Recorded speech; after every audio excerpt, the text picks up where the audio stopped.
మార్చి 2025 కర్కాటక రాశి మాస ఫలాలు ఏ విధంగా ఉండబోతున్నాయో చూద్దామండి.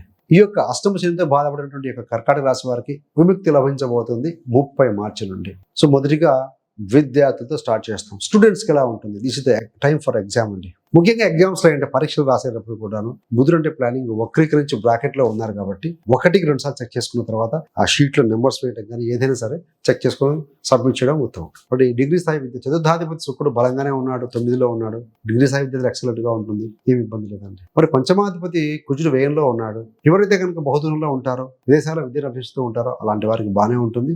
బట్ పీజీ లాంటి విద్య కోసం ప్రయత్నం చేసే ప్రయత్నాలు ఏవైతే ఉంటాయో అవి కూడా సఫలీకృతం అవుతాయి మల్టిపుల్ ఎఫర్ట్స్ తర్వాత. మరి వృత్తిలో ఏ విధంగా ఉంటుంది అని అంటే దశమాధిపతి కుజుడు 12వ స్థానంలో ఉన్నారు. 12th హౌస్ అంటే కాస్త హార్డ్షిప్, టైర్డ్ అవ్వడం లాంటివి ఉంటుందండి. కొంతమంది ఉద్యోగం కానీ బ్రాంచ్ కానీ మారే అవకాశం కూడా కనపడుతుంది. మరి వ్యాపారంలో ఏ విధంగా ఉంటుంది అని అంటే వ్యాపార కారకుడు ఇక్కడ 7వ స్థానాధిపతి శని అవుతారు. ఆయన రవితో కలిసి ఉన్నారు. మీరు ఇన్వెస్ట్మెంట్ పెట్టేటప్పుడు, ధనం పెట్టేటప్పుడు, పార్ట్నర్షిప్ వ్యవహారం చేసేవారు ఎవరైతే ఉంటారో ఈ మాసంలో కనీసం 15వ తారీఖు వరకు కూడా జాగ్రత్తగా ఇన్వెస్ట్ చేయాలి.